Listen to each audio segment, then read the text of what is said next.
Hi,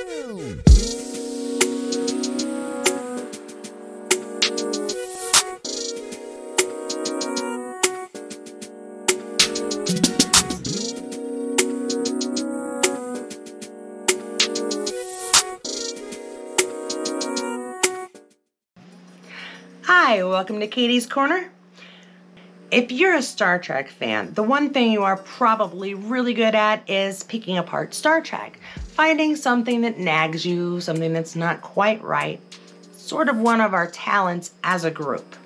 So here are 5 things Trekkers don't think are Trekkie enough for Trek. Fan edition. Number 1, that's going to be the Gatekeepers. You know that fan, the one that seems to have a trivia quiz right on hand to make sure that you are smart enough to have a discussion about a television show with them. Now, I honestly don't care if you've seen one episode, a commercial, a movie, or just heard a fun story. I will sit down and talk with you about Trek and try to make you a Trekkie. Will try to convince you it really is the best series ever, because there are so many to choose from, and I'm sure there's one that's just for you. In Star Trek, there should be no test you need to be a fan. We are welcoming, try not to judge, we absolutely criticize, but there's no reason to pick and choose. We're all friends here, and there's at least something about this show that attracts you, so we must have something in common. Number 2, fans who always or never criticize Star Trek. Yeah, of course we're criticizing Star Trek, it's what we do. However, do you only criticize it? Is there nothing you enjoy, or are you criticizing more than 50% of it and not even enjoying 50% of it? These people usually come in 2 forms. The best examples I can think of are people who only like the original series, and anything that doesn't have the original cast, they don't believe is true Star Trek. And then there's the people who only like the newer stuff. Anything made before 2009 isn't really Star Trek enough for them, so they don't really like anything else that's not that Star Trek. And it gets so nitpicky. Of course, things aren't going to be exactly the same as technology changed and the ability to do special effects changed.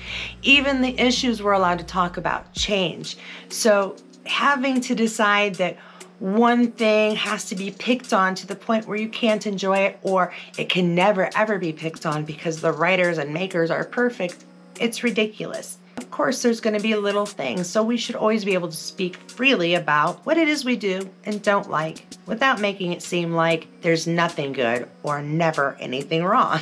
Number 3, fans who judge the series by the theme song.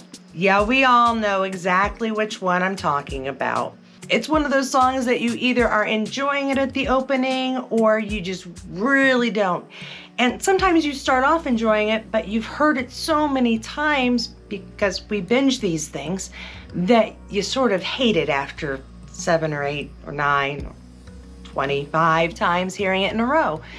Now you have to hand it to the people who decided we're going to do something completely different for this series, because the series itself was completely different at the time. We didn't have all the rules and regulations of the Federation. The Starfleet was brand new and just trying to figure out how to get out of the atmosphere for the most part. So to make it something that was exactly like the ones we'd already seen would have been silly.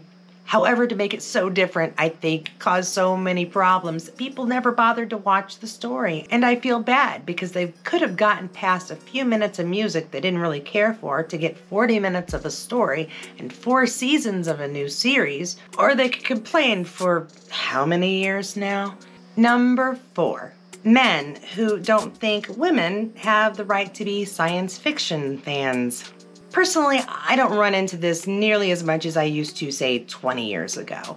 I think there's a little more acceptance now than there was back when I was, say, 18, 19, 25. But nowadays, you can walk in, be a girl, go to a con. I didn't have any troubles when I went to the convention in Las Vegas. And I spoke to men, I spoke to women, I spoke to trans. I didn't have any issues with anybody saying, "Are you sure you're allowed to be here?" But at one time, seriously, you would run into men, and I'm sorry, but there are a few of them out there who would seriously wonder if you have female body parts, how you could possibly enjoy, I don't know, a good-looking guy flying a spaceship, shooting stuff. It's just like this crazy idea. I'll be honest, I enjoy the cultures and the storylines and the characters a lot more than I got into who was the cutest person on the screen. But they put attractive people on the screen for a reason, and to think that females wouldn't enjoy that as well, not to mention the fact that there are usually very good stories going along with it. Yeah, I don't understand why guys thought that only guys could like science fiction. Number 5, and probably one of the most annoying ones to me this past couple of years, is writing off a series before you even get past the first season. This, of course, happened on Discovery, at least for me. I watched it religiously, don't get me wrong, but the people around me, a lot of them just did not understand Discovery and didn't want to take the time to enjoy it and let themselves be drawn into the story. There were too many questions at the beginning. Why is there a war? We never heard about a Klingon war. Why are they jumping? Nobody does that. It's supposed to be warp. What are you talking about? A network. Not to mention, people got in an uproar because Klingons aren't supposed to be bald, and our hero basically turns out to be a traitor. And if people happen to make it that far, once they got to the mirror universe, they dropped out again.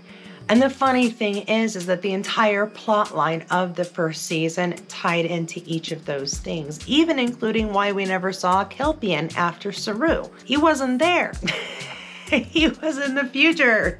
And ultimately, what happens with these fans who really just wanted traditional Star Trek, missing out on that first season of Discovery, is they missed out on the wonderful treat, which was season 2. And we got to see so much of the original storylines and ideas from Gene's imagination that we're getting a new series out of it now that's starting next month that I'm trying to decide if I should also overview. Go ahead and give me your ideas and comments below. So ultimately, just having some patience and waiting, it worked out really well for those of us who did watch. And I will say that I have at least one family member that I know I was able to convince to go ahead and retry Discovery because of a connection that they have with Spock.